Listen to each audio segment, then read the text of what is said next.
రాజ్యాధికార సమితి సీఈఓగా వర్క్ చేస్తున్నాను. నేను అంతకంటే ముందు ఒక తెలంగాణ మహిళని. తెలంగాణ రావడానికి నుంచి మలిదశ ఉద్యమంలో యాక్టివ్గా పార్టిసిపేట్ చేశాను. మొన్న సీఎం రేవంత్ రెడ్డి గారు ఏదైతే అన్నారు, ఇంకా 5 సంవత్సరాలు కూడా నేనే సీఎంగా ఉంటాను అని చెప్పేసి రాసి పెట్టుకోండి అని ఒక ఇంటర్వ్యూలో అన్నారు. ఎందుకు మీరు కులగణన చేసి 56.36% ఉన్నప్పటికీ, అంతగా బీసీలు 56.36% ఉన్నప్పటికీ మిగతా అన్ని బడుగు బలహీన వర్గాలు కలిపి 80% ఉన్న మా పైన మేము ఇంకా సీఎం ఉంటానని ఒక అగ్రకుల రెడ్డి ఆధిపత్యంతో సీఎం రేవంత్ రెడ్డి గారు ఆ విధంగా అనడము ఎంతవరకు సమంజసం? అంటే బీసీ మూమెంట్ని 42% ఇస్తామని ఊరించి మమ్మల్ని ఈ విధంగా కించపరిచి మీరేం చేయలేరు అని మీరు సవాల్ విసురుతున్నారా?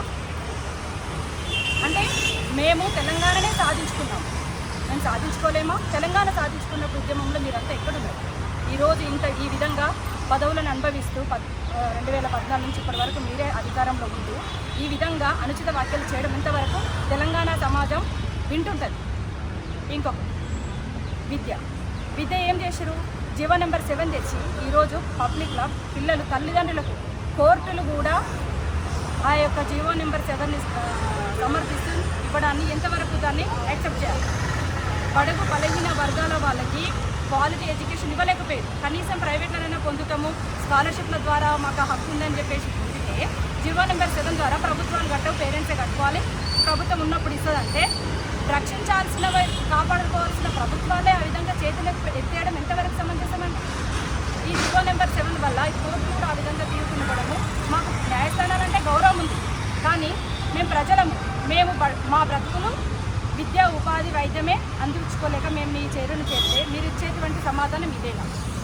ఇంకోటి, హైడ్రా పేరుతోటి ఇంట్లో కూల్చివేసి రేవంత్ రెడ్డి గారు మీరంటే మాకు గౌరవం, ఎందుకంటే మీరు మాకు సీఎంగా, కానీ మొన్న జరిగినటువంటి వెలుగుమెట్లనే కానీ హైడ్రా కానీ ఏం చేస్తుంది సార్?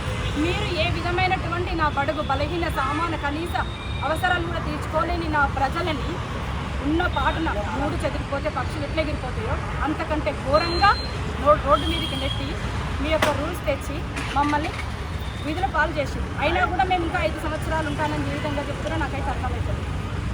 ఇలాంటి ఇప్పటికైనా కూడా సగటు మధ్యతరగతి మానవుని దృష్టిలో పెట్టుకొని మీ యొక్క పాలసీలు కానీ ప్రభుత్వ విధానాలు ఉండాలి.